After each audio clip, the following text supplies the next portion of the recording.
बिस्मिल्लाहिर्रहमानिर्रहीम। अस्सलाम वालेकुम। कैसे हैं आप सब लोग? उम्मीद करती हूँ कि आप लोग खैरियत से होंगे।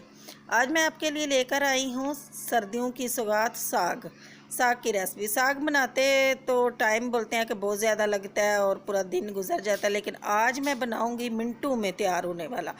10 से 15 मिनट में साग तैयार हो जाएगा। आप चाहें तो दूसरे तीसरे दिन भी बना सकते हैं। बनाना भी बहुत आसान है। चले चलते हैं, बनाते हैं। ये है जी, सबसे पहले तड़के का सामान मैं रख लेती हूँ। तो ये है लाल मिर्च, इसको भिगोया हुआ है, कूटने में आसानी हो जाएगी। और ये है धनिया, सोया, इनको साफ़ करके बाद में इसको काट लेंगे। ये है जी मेथी, मेथी को भी पत्ते पत्ते बस इसके निकालने हैं और आगे से डंडी इसकी इस तरीके से रखनी है। अब पालक लेते हैं और पालक को भी सिर्फ पत्ते पत्ते आगे से निकाल लेंगे। इस तरीके से ऐसे पत्ते इसके निकाल लेंगे और सहत जो डानी है ना, वो ज़ाया कर देंगे। ये बहुत प्यारा और ताज़ा साग है। ये है जी गंदलों का साग, सरसों का साग।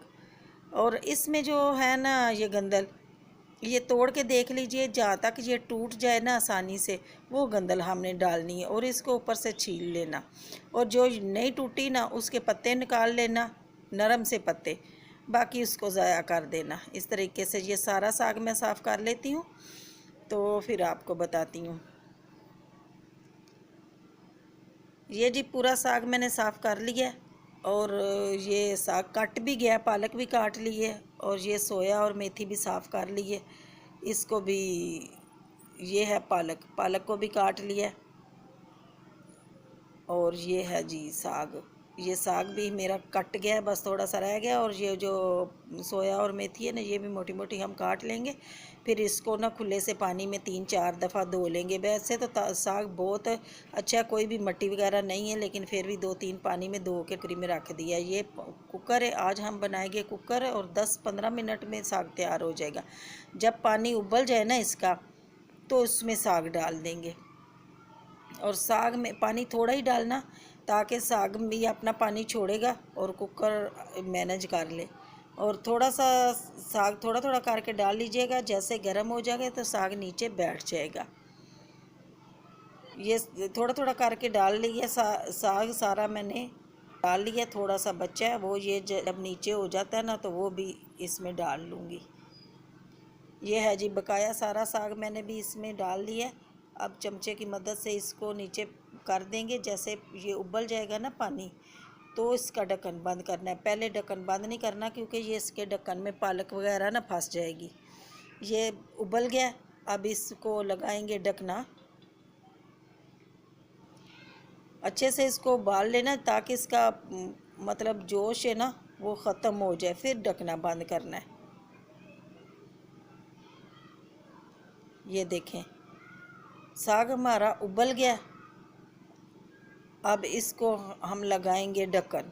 ढक्कन लगा के 15 से 20 मिनट के लिए हम हल्की आंच पे छोड़ देंगे। तेज़ आंच नहीं करनी, हल्की आंच रखेंगे। ये देखें जी, साग बिल्कुल उबल गया। 15 से 20 मिनट में मैं इसको चेक करो, ये सारा गल चुका है, बिल्कुल गल चुका है। आप चाहें तो इसका पानी निकाल के इसको बीटर की मदद से कर ले। मैं लाइट नहीं है, वरना तो मैं बीटर से ही इसको घोट लेती हूँ। तो आप डोई की मदद से भी इसको घोट सकती हैं। छन्नी कोई भी ले लें, उसमें इसका पानी निकाल लें। तो दूसरी तरफ हम इसका तड़का तैयार कर लेते हैं। तेल डालते हैं। तेल जब गर्म हो जाए तो उसमें अदरक और लहसुन का पेस्ट शामिल करेंगे।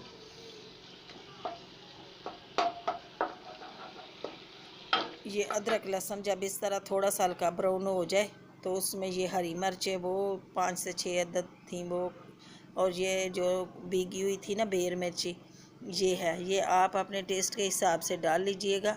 और ये हस्ब ज़ायका इसमें नमक, ये इसका मसाला भून लेंगे। और मसाला इसको अच्छे से भूनना, ताकि मिर्च वगैरह कच्ची ना रहे।